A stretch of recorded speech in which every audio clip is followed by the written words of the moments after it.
Olá, quinto ano! Vamos dar início à nossa apostila de História do segundo bimestre. Vamos abrir lá na apostila, lá na página 3 e vamos acompanhar, né?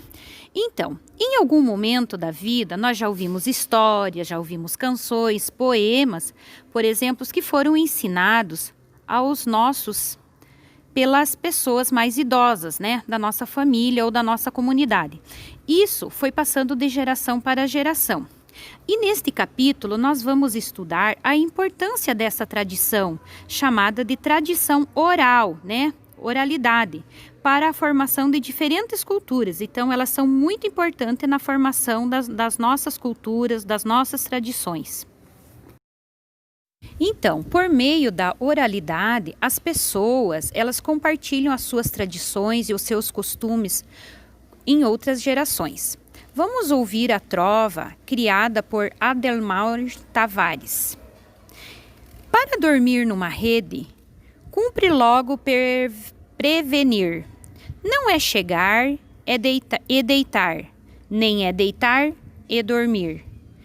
Tem de procurar o jeito de dormir enviesado, pois não dando esse jeitinho, não está, em regra, deitado.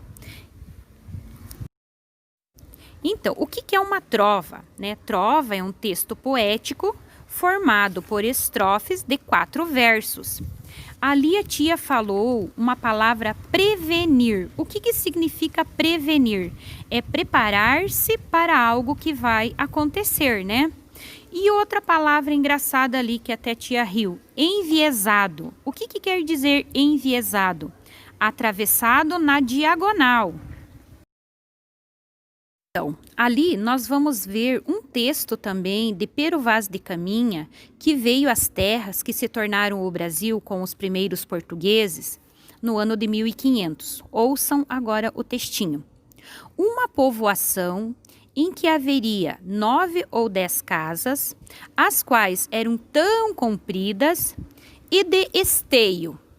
A esteio, uma rede atada pelos cabos alta em que dormiam, debaixo, para que se aquentarem, faziam seus fogos.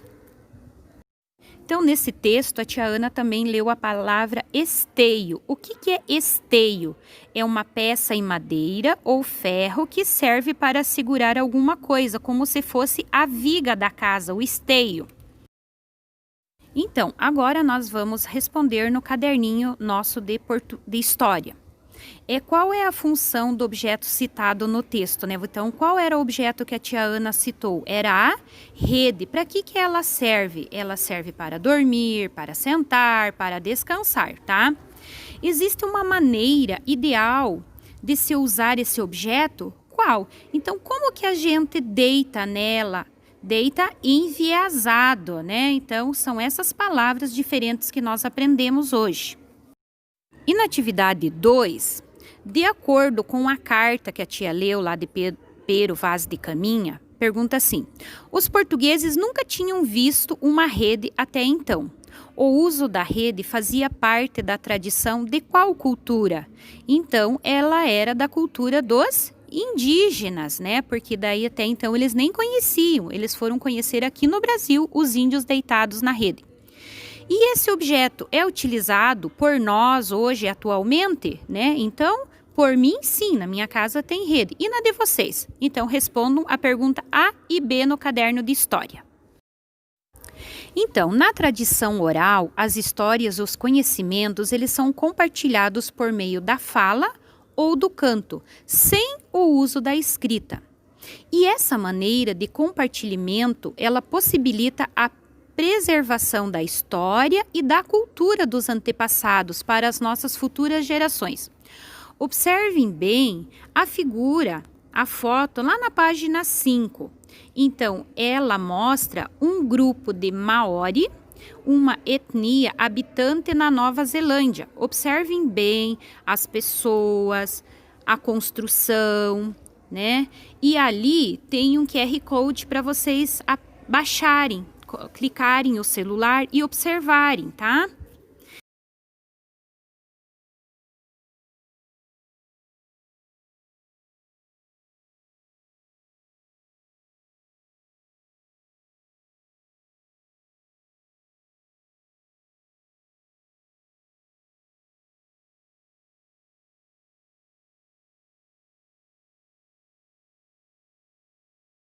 Então, vocês sabiam que até há pouco tempo os maoris, eles só tinham 14 letras, o alfabeto deles continha 14 letras, né? Então, olhem só como que é difícil, né?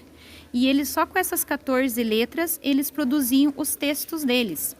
E esse grupo de maori, eles se encontram na Nova Zelândia. Agora vocês fazem atividade 1, a letra A e B da página 5.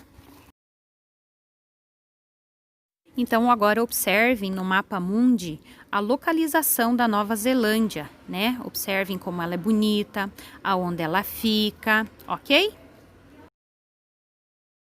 6, a atividade 3 diz assim: busque informações como viviam ou vivem os maoris na atualidade e registre suas descobertas, fazer no caderno de história, ok?